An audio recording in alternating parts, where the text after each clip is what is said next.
Hi Jake, just wondering, what is a joint borrower sole proprietor mortgage? So joint borrower sole proprietor is you can have up to 4 applicants on a mortgage for affordability, so that's income and outgoings.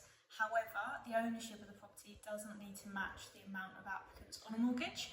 For example, you can have 2 people whose incomes are being taken into account for borrowing capacity, but only one person owns the property. And what is the difference between this mortgage and a joint mortgage?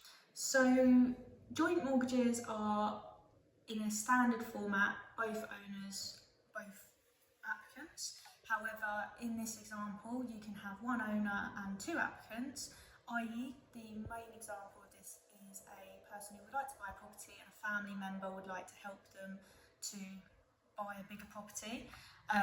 Both people will be on the mortgage, so borrowing wise it's a lot more generous rather than a sole applicant.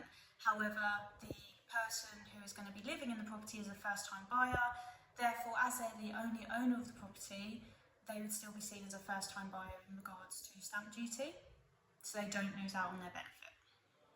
And what are the advantages and disadvantages? So the advantages are it allows people to take a step onto the property ladder on homes that they may not necessarily be able to afford on their income only. So they can buy a bigger property or a property with an extra bedroom in a nicer area, whatever it may be.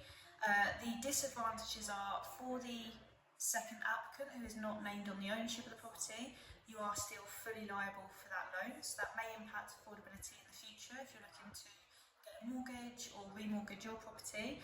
And also if that mortgage does fall into arrears, you are liable to pay the mortgage in its entirety, although you are not necessarily named as an owner. So lenders do insist that you tend to get independent legal advice just to ensure you are aware of the implications of being named on a mortgage and not being a proprietor of a property. If this is an option that you think would really benefit your circumstances and would like to have a conversation with one of our friendly team here, give us a call on this number.